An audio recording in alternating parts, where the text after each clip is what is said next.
Hey there guys, I'm back doing another video. Today I'm here showcasing my Nintendo 64 collection. My collection right now is sort of in a spot that I am okay with it. I have a lot of the good first party games, but there's obviously some that I still need, like Paper Mario and the first Pokemon Stadium, etc. And a lot of these games I honestly have not played a lot. So for the most part, this video is just going to be me showcasing the games and maybe giving you guys some backstory in terms of how I got the game, where I bought it, etc. Because I do have a pretty decent memory when it comes to remembering where I bought some games. But yeah, and I have it in this little Tupperware thing because the way I have my N64 games is that I have it in a cabinet. And the way before was that I would have to pull all of these games out to find the one game I wanted to play. So now I just have this little Tupperware thing. You could buy these at Target, Walmart, an actual Tupperware store if you have one of those in your area. But yeah, I think Tupperware and plastic containers in general are great for cartridge-based games. So yeah, let's just dive in. I actually just recently, right before this video, just alphabetically organized them. So that's how I'm going to showcase this video. So the first two games I know are BanjoKazooie and BanjoTooie. I've not played these games at all. I played maybe 5 to 10 minutes of each just to try them out and make sure that the games worked, because I bought these on eBay, I believe. And I got them for a pretty decent deal because I bought these in a lot.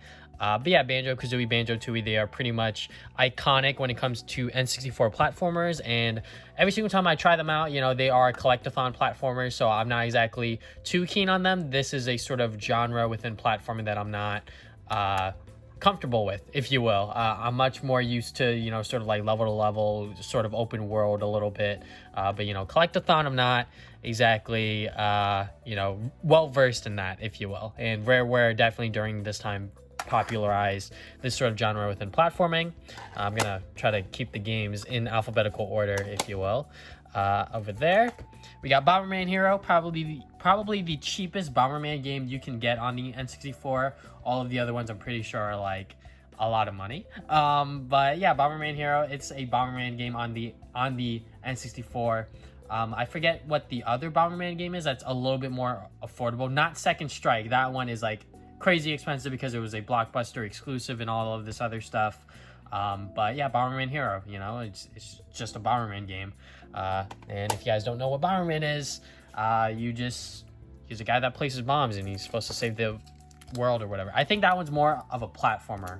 I could be wrong. Bumble. I bought this at the Video Game Trading Post. I still have it in its little plastic bag with the little sticker barcode. But yeah, Bumble. This is a game that really is a running joke on Ant Dude's channel, which is pretty much why I bought it. I saw it at the Video Game Trading Post and I was like, well, the label looks pretty good. And it's only $15, which is not that bad when it comes to N64 games, in my opinion. So I was like, let me just buy it. And I believe this is also another platformer for the N64. I haven't played a lot of it or any of it, to be honest. But yeah, I pretty much just bought it because it was a running joke, and I saw it and I just jumped on it, if you will. But moving on, we got Bust a Move 2 Arcade Edition. So Bust a Move, I believe, is a series of puzzle games, and this one I found at my local thrift store before they shut down. And I bought it there because I was like, well, most of the time when I go to the thrift store, if they have something that I'm somewhat interested in, I'll buy it. I don't do that anymore, or when I would go to thrift stores, obviously within today's landscape, I've not gone to a thrift store in well over a year. But Bust a Move 2 Arcade Edition is a Bust a Move game on the N64. So, and I bought it at my local thrift store for pretty cheap. Another thrift store find is Diddy Kong Racing. This one is very surprising that I found, especially for so cheap. I think thrift stores these days, they sort of look up prices and sort of try to price it accordingly, which is kind of scummy. But at the same time, if they're trying to maximize profit or whatever, I get it. But I think that when people go to thrift stores, they expect to, buy items for a cheaper price. But this one, I believe I bought it for $10 to $15, no more than 20. And I was very, very happy to find this. And Diddy Kong Racing, it's another racing game on the N64, but with Diddy Kong characters. I believe Banjo's in it. I think Conker's also in this game as well. but I have not played a lot of it. You'll hear me say that a lot throughout this video. All I know is that my friend Kofi, he complains a lot about this game when it comes to like the boss fight and how BS the sort of single player stuff is, and it's really funny to watch other people play this game and sort of see their experience of it, but I've not gotten that far into the game like ever. So but yeah, Diddy Kong Racing. Donkey Kong 64, probably the most notorious platformer collectathon on the system. There's so much stuff to collect in this game. You'll like, if you were to buy this game and try to 100% it, you probably be sitting there, or probably not sitting there, but probably playing this game for hours and hours and hours on end, probably up to 100, maybe even more. And yeah, just because there's so much stuff to collect in this game, there's so many different characters you get to play as, not just Donkey Kong, but I believe you get to play as Diddy Kong, Dixie Kong, and all of the other Kong family characters, which is pretty cool. But yeah, Donkey Kong 64 is definitely a game that if you're looking to 100%, it's very, very daunting. Dr. Mario 64, I bought this game in a lot. I forget exactly which other games were in it, but I bought this in a lot on eBay right before the whole pandemic happened. And Smash Brothers might have been in this slot. I could be wrong, but anyways, Dr. Mario. I mean, it's a puzzle game with, you know, pills, and you have to match the colors, and obviously you have to kill the germs with the pills, and it gets a lot harder because the pills or the germs are within different spots, etc. If you've seen any version of Dr. Mario, I'm pretty sure the N64 version is the exact same. The only time I really popped this in was to test it out after I got it from my eBay lot, which was over a year ago now. So, but yeah.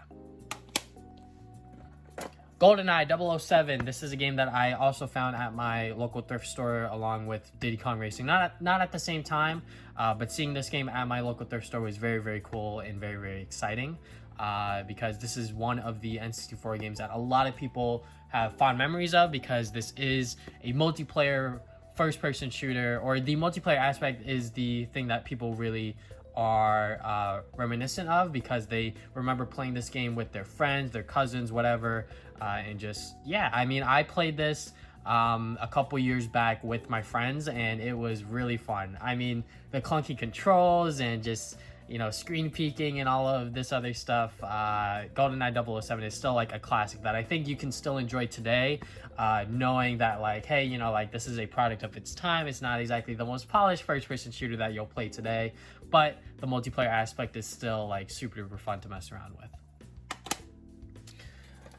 Kirby 64, shout out to my best friend and co-host of our podcast, Travis and Damien podcast, Damien. He got me this for my birthday.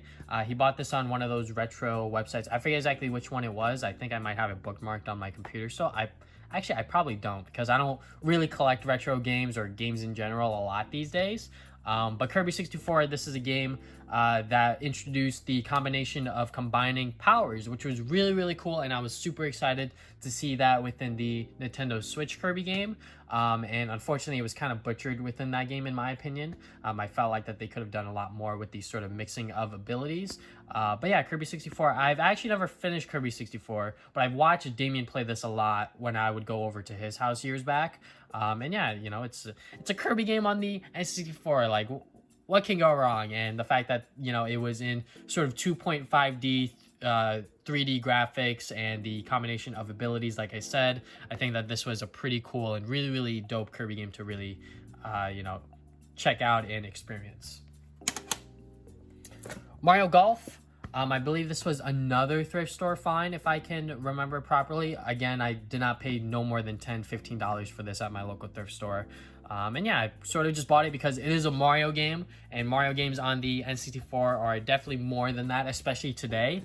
And yeah, it's golf. It's Mario Golf, and I'm very, very excited to see what they have to offer for the Switch game. But yeah, Mario Golf on the N64. This is probably a game that is enjoyed a lot better with friends. I just have not yet to experience that because of the worldwide pandemic that we are still, unfortunately, in. Last game within this first row, Mario Kart 64. This is a game that I I bought right before the pandemic happened within a lot as well. I think that this might have been bundled in with Dr. Mario. But yeah, this is a game that I really wanted to just play with my friends and sort of just check out. I bought this from Sick Cooper, his video game store, Double Jump Video Games. And I bought it from him because when you look on eBay and when you look online, there's a lot of bootlegs, there's a lot of fakes of Mario Kart 64. So I know buying it from him, he checks the cards, he makes sure that everything is legit, fair, and all of that stuff. And the price that he had for this was pretty reasonable, something that I would pay for it if I knew I was going to guarantee get a legit copy of Mario 64. And I, supporting his business and all of that other stuff, I thought that that was also a factor within me buying it from him. But yeah, I am very excited to go and check this out when I actually have friends over and actually are able to play. I mean, it's goddamn Mario Kart, like what can you go wrong? But yeah, Mario Kart 64. Next two we got here are Mario Party games. So we got Mario Party, the original, and then we got Mario Party 3. So once again, actually, I think I bought this at the Long Island Retro Gaming Expo, and we played it once with my friends, and it was pretty hectic. I am going to be honest, it was really hectic, just like how Mario Party is. And then last year when I went to the video game trading post with Jimmy, I believe I bought this there, Mario Party 3. Just because I was like, well, when I'm gonna have friends over, I think that we could play Mario Party 3 because this is one that we've never played before. But then again, everything happened. And I did pay a whole whopping $65 for it, which you might think is pretty expensive. But once again, with the same thing with Mario Kart, I knew that this was going to be a legit copy because I knew that video game trading posts, like, they're not dumb. They're probably going to check the boards and the cartridges to make sure that they are legit when people are trading stuff in. And the label is a little bit faded. I'm not sure if you guys could see that on the right side. But it's Mario Party 3. I am very eager to check this one out along with Mario Kart whenever the world does go back to normal. Mario Tennis, I'm not entirely sure what I bought this. I might have bought this on one of my own solo adventures to the video game trading post. But yeah, I bought this because, once again, multiplayer action, Mario Tennis. I remember playing this with Kofi, and he had this game, obviously, and I remember having some fun with it, so I want to buy the copy myself, and whenever they come over, we can try it out once again, all of us together. But yeah, it's Mario Tennis. Mario sports games, it's not a lot that I really need to explain, I hope. But yeah, Mario Tennis. Mickey Speedway USA. I found this at my local thrift store, and I was very happy because this is a game that I believe Pete Dorr recommended, that was pretty much like, yo, if you don't have Mario Kart, like, this is like a pretty good alternative. And I was sort of skeptical when he said that, but honestly, when I played it, I was like, this is pretty good. I mean, it is developed by Rareware, which is kind of strange, but Mickey Speedway USA is honestly a really good kart racer. I had a lot of fun playing this by myself. I haven't played it with my friends yet, obviously, but I think Mickey Speedway USA is a underrated kart racer. I'm not exactly sure if it has skyrocketed in price with all of the other N64 games. I hope not, but I think that this is a game that you can buy if you can't afford Mario Kart 64 at the moment, if you will. If you're looking for multiplayer action with your friends locally on your N64 and you want a kart racer, this is a pretty good alternative, in my opinion. So there is that. Perfect Dark. My original copy of Perfect Dark I bought at the Long Island Retro Gaming Expo one year, and it had like tape all over the label. But this one I bought in a lot, and I sort of replaced that old copy, and I think I gave that old copy to my friend Damien. So yeah, I mean, Perfect Dark, it is another Rareware first-person shooter. I think that a lot of people really do like this game. Personally, I have not given it a shot. I don't even know like what this game's about. All I know is that Perfect Dark is very reminiscent with the N64 when people talk about it, because it is definitely within a lot of people's like top 20 favorite games on the system of all time. So yeah, I sort of just bought it because it was in a lot, and I bought it at the Long Island Retro Gaming Expo initially because it was like super cheap. Pokemon Puzzle League.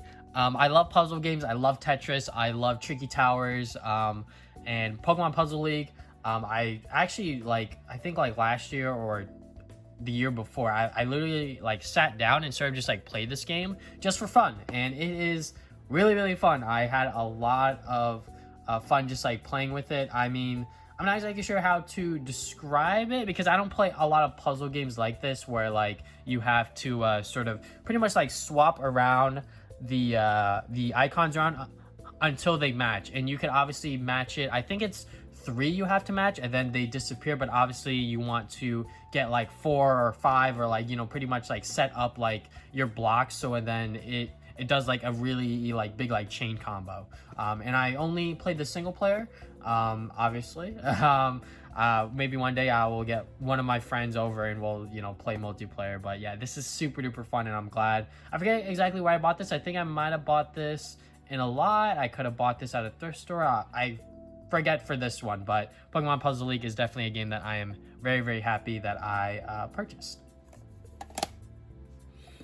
Next one we got here is Pokemon Snap. I bought this at Play and Trade for like $5 at the time, and then Play and Trade, you know, obviously they, if you have a Play and Trade within your area, mine closed down. But Play and Trade, I think nowadays they like, you know, obviously like bump up their prices, and now this game's like $15 because people want to play Pokemon Snap. But yeah, Pokemon Snap, it is just a I guess simulator where you just take pictures of Pokemon, and it's pretty cool. I mean, the graphics, obviously they haven't aged all that well, but I think the novelty and the sort of experience of playing Pokemon Snap and being able to take your cartridge and go to like Blockbuster and all of that other stuff was super duper cool and a really, really nice concept back in the day.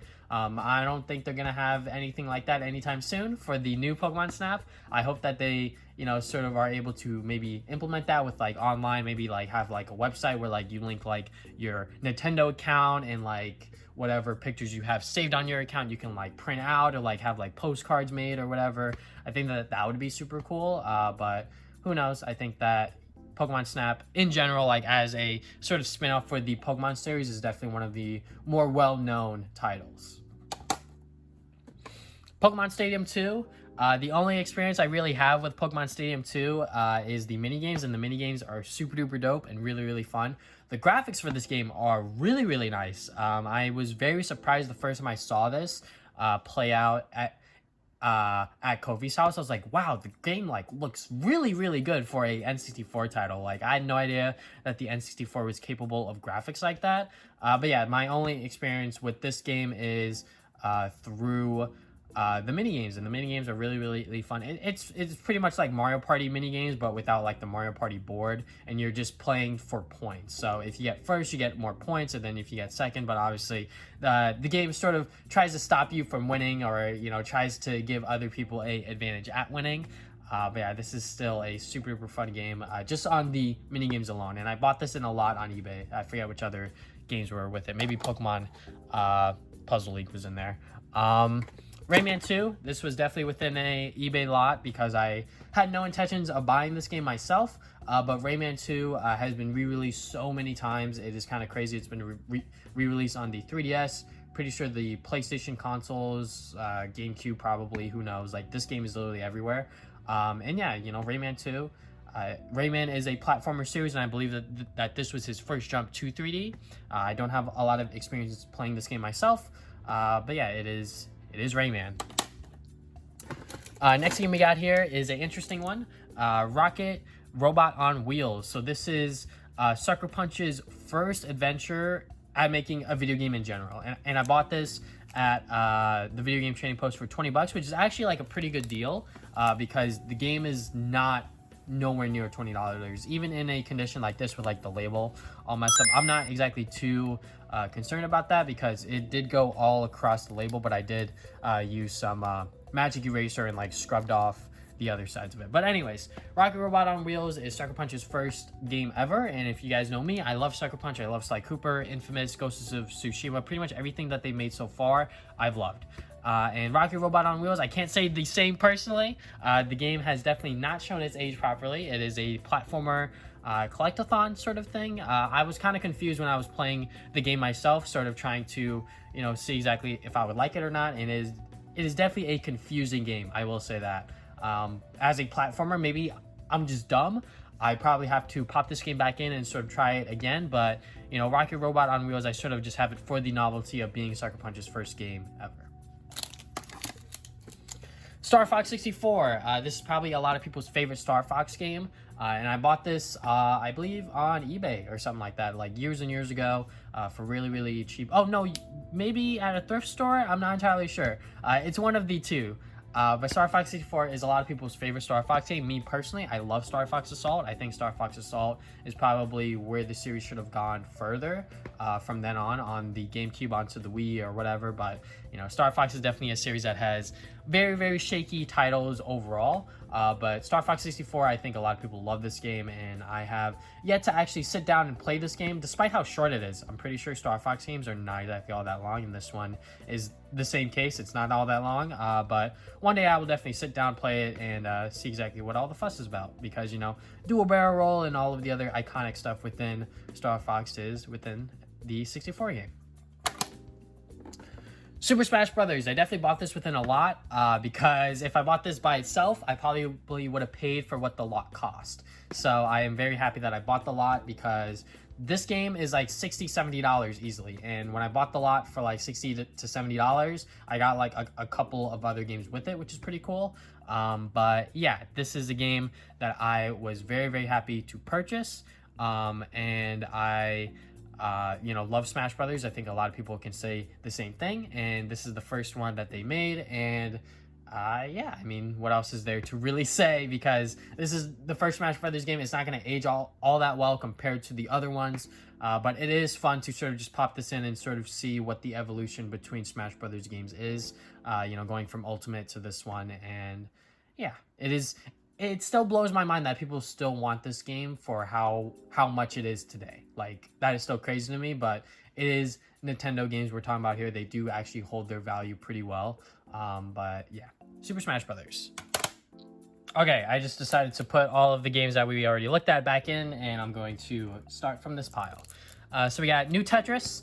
I bought this at the Video Game Trading Post because I love Tetris, and this was when I was like super duper into Tetris, just like playing it on the computer, my phone, whatever. Like, I just love playing Tetris. It is definitely my favorite puzzle game ever, and the new Tetris on the N64 is definitely interesting. There are 3D models, I'm pretty sure, for this one, and I don't know, just playing Tetris on a N64 controller just didn't feel right. So, but yeah, you know, I mean, I did pay $20 for it, which is a lot. I'm gonna be honest. But you know, I just love Tetris so much. So there's that.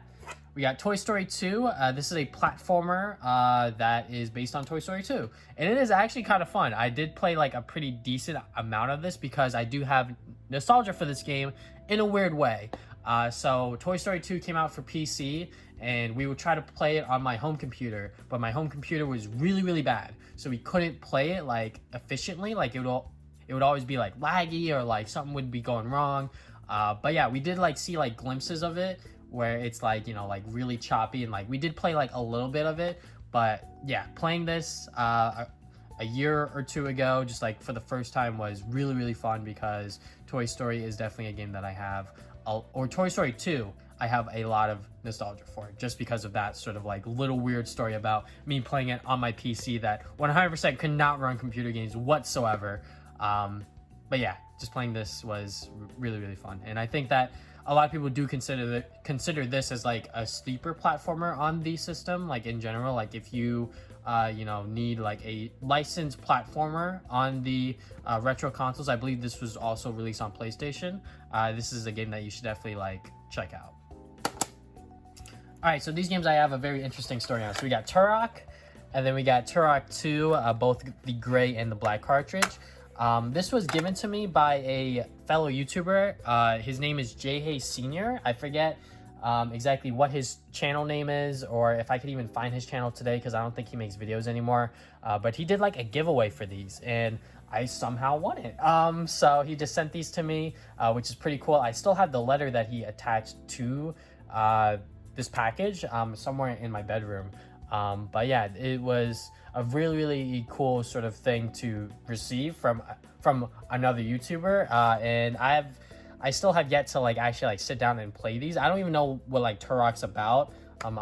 Obviously there's like dinosaurs and people, and I guess you're gonna shoot the dinosaurs or whatever, hunt dinosaurs. But yeah, you know, dinosaurs, guns. It's a pretty cool concept, and yeah, I got pretty much all of the versions of Turok on the N64, I'm pretty sure.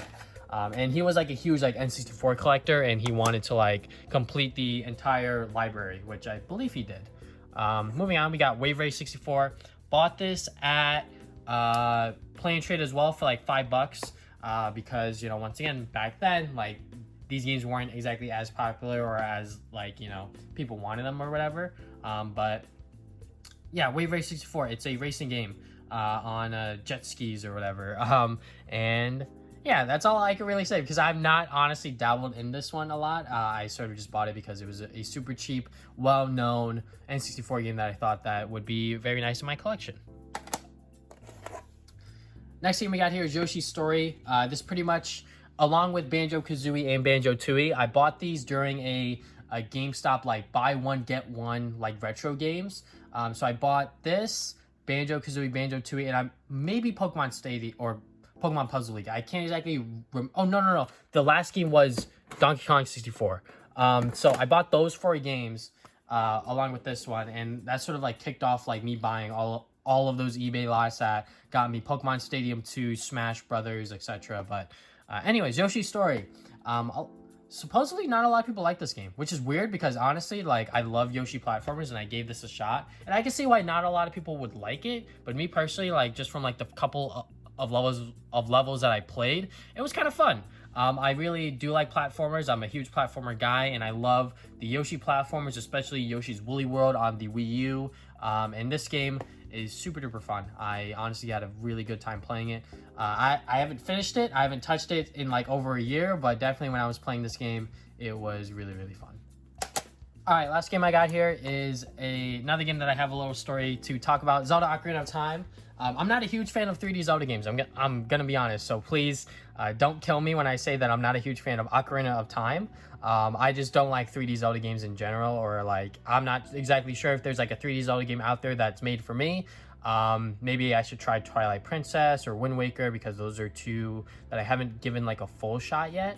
But definitely when I was playing Ocarina of Time, I was having like a hard time getting into it. And even like Majora's Mask on the 3DS remake, I was having like a hard time getting into that as well. But anyways, Zelda Ocarina of Time. This is a game that I wasn't supposed to get, because when I was going to my local thrift store, once again, the same thrift store that I got Diddy Kong Racing and GoldenEye, when I got there, there was another collector that showed up there like maybe 5-10 minutes before me. And if I showed up during that time, I probably would have gotten all of those games that he got. I think he got like Mario 64. He got like other like Mario games as well that just happened to be there. But he gave me Zelda Ocarina of Time because he noticed that, for one, I was like pretty young back then. I was under 20. I was like maybe like 16, 17 at the time. And I was, you know, a collector of retro games. And he noticed that I was looking for retro games, and he was like, hey, you know, like, I have this extra Zelda Ocarina of Time. Do you want it? I was like, yeah, sure. Like, I don't have that in my collection. And he gave this to me. And that is still a memory that I still cherish, because that is just a collector helping another collector. And I'm sure that, like, he already had the game. He probably was going to sell it or whatever, trade it off.